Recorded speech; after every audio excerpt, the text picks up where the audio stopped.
అది అది ఉండాలి అనేది మనం కోరుకుందాం. రైట్. ఫణిమోహన్ గారు, ఎలాన్ మస్క్ భారతదేశంలో పెట్టుబడులు పెట్టడంని ఎందుకనో మరి ఆయనకు మనస్కరించినట్లేదు ట్రంప్కు.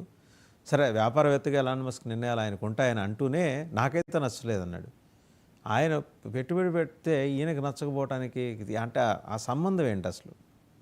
ఇన్ ఇన్ అంటే వాట్ మాగా తోటే కదా సార్, ఆయన గెలిచింది మాగా తోటే కదా, మేక్ అమెరికా గ్రేట్ అగైన్ తోటే కదా. So already make in India make in America అమెరికాని అంటున్నాడు. గ్రేట్ దిశగా నడిపిస్తున్నాడు కదా ఎలాన్ మస్క్. ఆయనకు ఉద్యోగం కూడా ఇచ్చాడు కదా ఆయన. అవునవును. ఈ ఈ ఈ విషయంలో కొంత కొంత వీళ్ళిద్దరికి కొంత చిన్న క్రాక్ ఉంది ఆబ్వియస్లీ. ఎందుకంటే మాగా టీంకి ఎలాన్ మస్క్ టీం కి కూడా ఈయన ఓట్ సెరమనీ కాకముందే మనం ఒక చిన్న గ్యాప్ ని గమనించాం కదా, మనం డిస్కస్ కూడా చేశాం కదా. So make America great again లో భాగంగా మనమే వస్తూత్పత్తి పెంచుకోవాలనుకున్నాం కదా, మళ్ళీ ఇప్పుడు నువ్వు ఇండియా చైనా అంటే ఎట్లా అని చెప్పి అంటున్నారు. బట్ ఎలాన్ మస్క్ స్ట్రాటజీ వేరుంది సార్. ఎలాన్ మస్క్ కి BYD అని ఒక కంపెనీ తోటి ఒక పోటీ వచ్చింది బాగా గట్టిగా చైనాలో. చైనాలో మీరు చూస్తే లాస్ట్ ఇయర్ 1,10,000 కార్లు, 1 year లో టెస్లా కార్లు 1,10,000 కార్లు అమ్మాడు అనమాట. సో ఈ ఇయర్ 2023లో అనుకుంటా, 2024లో అంత గ్రోత్ కనపడలేదు. ఎంత 1.1% ఏమో ఎక్కువ గ్రోత్ కనిపించింది.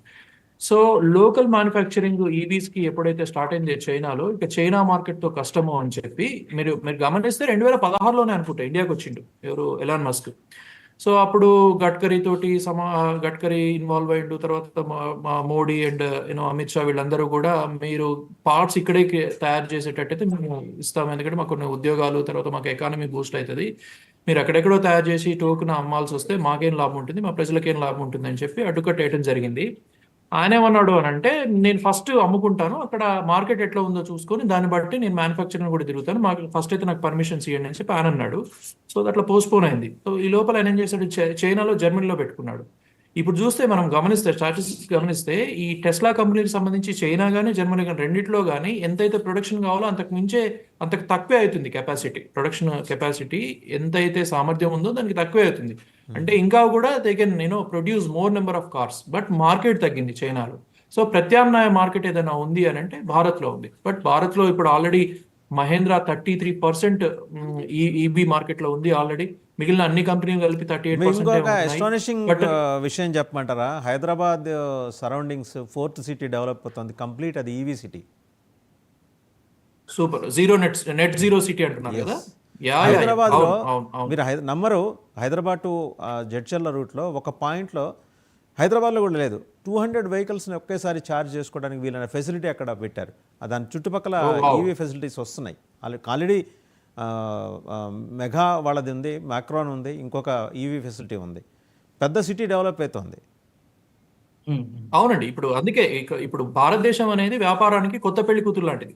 బాగా ముస్తాబయి ఎకానమికల్గా బాగా అంతా కూడా మంచి ప్రౌఢ స్థితిలో ఉన్నటువంటి వ్యాపారం పరిధి ఉందన్నమాట ఇండియాకి.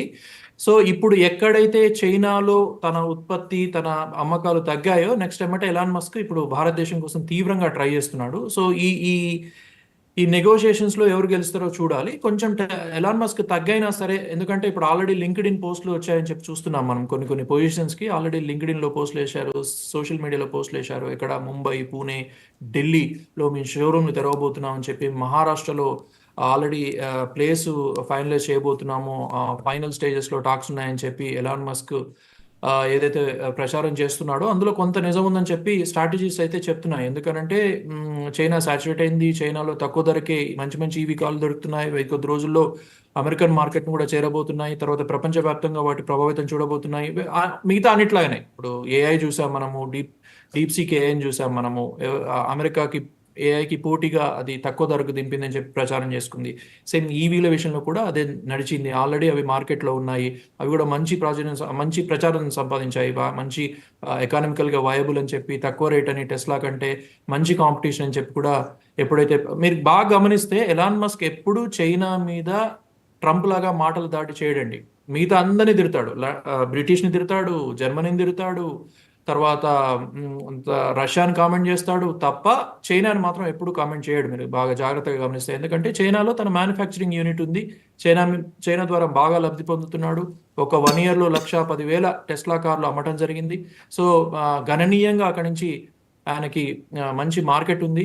బట్ ఇప్పుడు అది తగ్గుతున్న క్రమంలో ఇండియాలో టెస్లా ప్రాపకం కోసం ఎలాన్ మస్క్ తీవ్రంగా ట్రై చేస్తున్నాడు.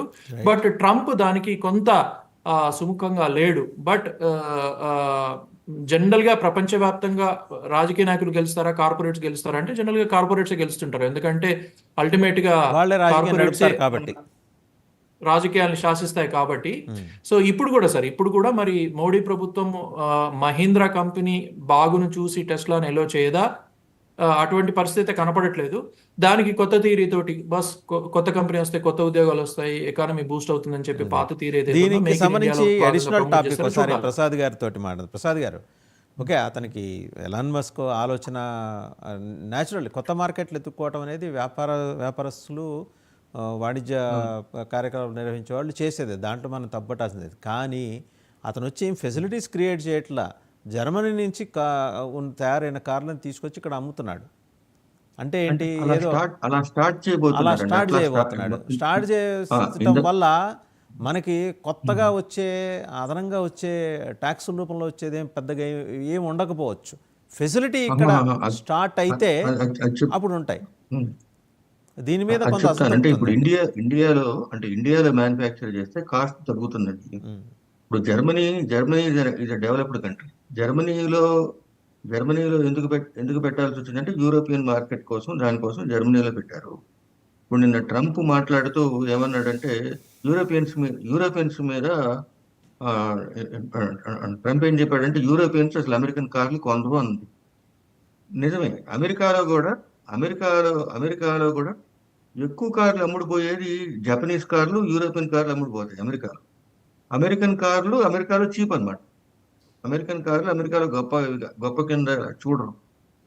అమెరికాలో లగ్జరీ కార్లన్నీ యూరోపియన్ కార్లు, మిడిల్ క్లాస్ వాళ్ళు వాడేదంటే జపనీస్ కార్లు. అందుకని వాళ్ళు మా కార్లు వాడట్లేదని ఆయనకి అదొక ఇది ఉంది.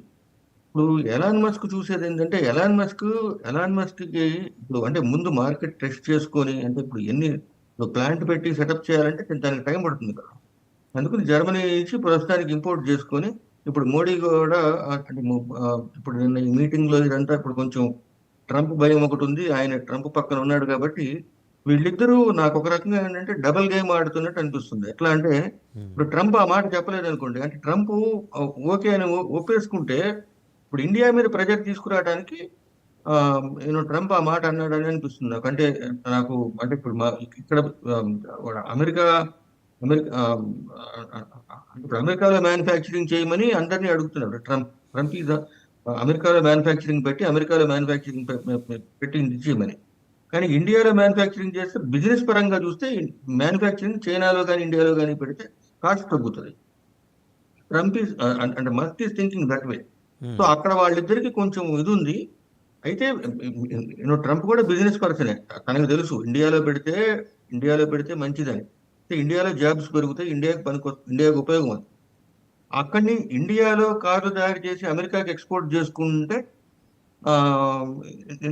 అమెరికన్ పౌరుడికి కాస్ట్ తగ్గుతుంది, అంటే అమెరికాలో జాబ్స్ క్రియేట్ అవ్వవు.